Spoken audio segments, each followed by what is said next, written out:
Joseph. It is both an honor and a pleasure to welcome the Prime Minister Muscat, who visits Cyprus as President of the Council of the European Union at what can be described as very challenging times for Europe and its citizens. As a small member state that has recently completed its first term in the presidency of the Council of the European Union, we fully understand the demanding task you have undertaken. At the same time, I'm confident that Malta will skillfully manage all these major challenges, taking into consideration the positions and concerns of all member states, and that the Maltese presidency will be crowned with success. During today's meeting, we had the opportunity to discuss the progress achieved so far on the priorities of the Maltese presidency, that is migration, security, the single market, social inclusion, Europe's neighbourhood and maritime policy. We assured the Prime Minister of our unwavering support to the presidency in taking its agenda forward. Cyprus and Malta share the same concerns and vision for our Union. I am certain that positive and tangible results will be achieved and hope that the efforts of the Maltese presidency will contribute to restoring the citizens' trust and faith in the European Union. In particular, we welcome and support your efforts, dear Joseph, to implement EU's comprehensive migration policies in full respect of human rights, international law, and European values in order to ensure positive results. Safeguarding the stability and security in the Mediterranean region is and should be one of the most important aspects of the Union's efforts in addressing geopolitical security challenges. In this context, we are fully on board with the priorities set by your presidency on the EU southern neighbourhood.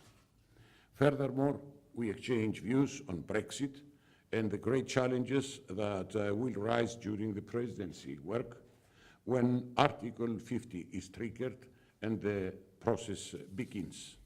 Prime Minister Muscat's visit coincides with a critical juncture in the negotiations for a comprehensive settlement of the Cyprus problem. I had the opportunity to brief Prime Minister on the latest developments, the progress achieved during the last 22 months of intensive and painstaking negotiations, the pending issues that persist on significant issues, and the challenges that need to be surpassed so as to move forward.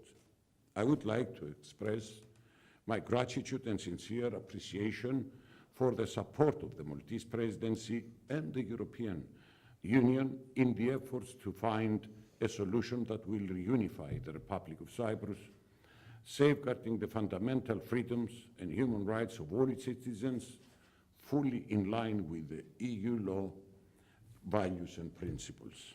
In this context, we recalled with my friend Joseph, the Prime Minister, that the best guarantee for any state is the membership in the EU. It is unthinkable that an EU member state should have a military presence and guarantees by a third country, particularly in today's current international environment and in neighbourhood of extreme volatility. We had a fruitful exchange with the Prime Minister on the recent regrettable developments, which saw the Turkish Cypriot side leaving the negotiating table at a crucial moment when the key chapters of security and guarantees were expected to be discussed. As I said to the Prime Minister, despite our deep disappointment, we remain firmly committed and we are ready to immediately resume the dialogue and continue discussions where they were left off on all 6 chapters. We expect the Turkish Cypriot side and Turkey as well to constructively and tangibly contribute to the negotiations, an obligation it has also assumed in the context of its EU accession negotiations. On my own behalf, I would like to once more reiterate, as I have demonstrated concretely and repeatedly at the negotiating table, the genuine and sincere will of the Greek Cypriot community for finding a solution. A solution, as I have repeatedly said, that will not create winners or leave losers behind, with the ultimate aim for it to meet the concerns and expectations of all Cypriots. In conclusion, we agree that there is a need to chart a new course for our common future and our European project based on our common fundamental values and principles. And in this context, I want to welcome the white paper on the future of Europe issued yesterday by the European Commission in view of the Rome Summit of the 25th of March 2017. We look forward to contribute constructively in the discussion that will follow. Undoubtedly, these discussions should be carried out in unity and solidarity. We need to work towards more relevant, effective, and targeted policies, and we have already discussed and agreed on those, thus building the Union's credibility. Dear Joseph, I wish to once again congratulate you for the important role you are called to carry out as a Prime Minister of the member state holding the presidency of the Council of the European Union. Cyprus will stand by the Maltese presidency in solidarity in order to make it possible to advance your priorities and make a lasting contribution to our Union. Once again, welcome and thank you very much for your constructive role, the constructive role you are playing towards this end. President, dear Nikos, thank you very much for your very warm welcome and very kind words. I will start immediately by confirming the issues that we have discussed and starting off with the Cyprus issue. I am proud to live in a country where people of my age and generation only have faint memories of having foreign military presence in their land. And I do understand, believe, and support the aspiration of your country to give the next generation of Cypriots a similar experience, that of having one's own will decided by one's own people. So that is something that has united our history together over the past 50 years or so, both when it comes to our formal colonial rule and also the developments thereafter. We took different routes at different times. We converged back a decade or so ago when joining the European Union. That is why it is only natural that we, as a country, as a member state, and also in our function during the presidency, to support your legitimate aspirations. And as is our vocation, we will do whatever we can within our limited role, realistically, to support and to make an appeal for all parts to engage and to come around the table to rekindle the optimism that there was at the start of this year. And I do hope that time will give good counsel and will prove that this is something that can really happen and is within grasp.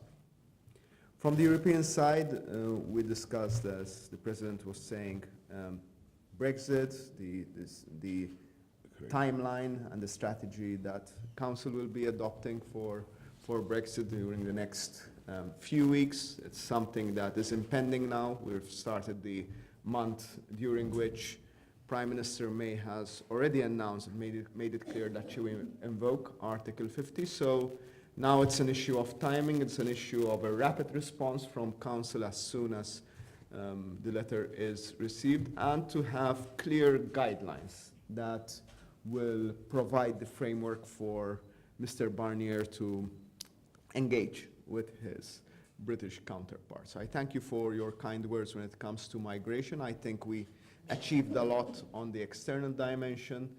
The fact that we achieved unity on migration, on the external migration, is already more than many people who were quite skeptic thought that was possible.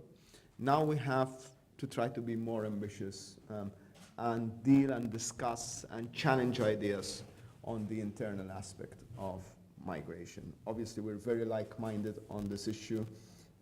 We need to understand everyone better to try to come to some sort of workable, and I stress the word workable, convergence at the very end.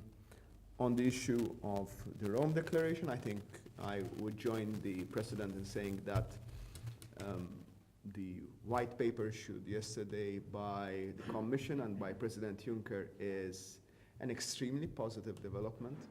It is an extremely positive development because it's not prescriptive.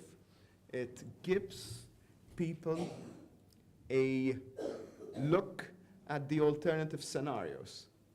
So in a world that where now everyone is talking about alternative facts, we're not saying these are alternative facts, these are alternative scenarios. How people would live and things that would affect people's lives if at this particular turn we take one road and not the other. If we decide as Europe, you know, we're fed up with this project, we'll try to do less or leave things as they are. If we say we'll just focus on the single market, if we say we do much more than we're doing, if we say, look, whoever wants to do more should not be prevented from doing more, but should not coerce others in doing more. So I think we both have our ideas. We all, as member states, have ideas. It is, I think, of essence that these ideas are discussed not solely by politicians. And I think the strong point of this white paper is that it's written in plain, simple language that is not just political jargon, but it provides examples on how decisions that we will be taking in the next few months will affect the lives of families in all member states over the next 50 years or so. So I do welcome the white paper, and I do hope that this is not a white paper that will be limited in debate by politicians and to politicians, but it has to be a white paper and proposals that need to be, and we should see that they are debated by civil society as a whole. So thank you once again for your kind hospitality. Please rest assured of our total support in your endeavors, and thank you very much for your support to our presidency. I thank you, Joseph. Welcome once again.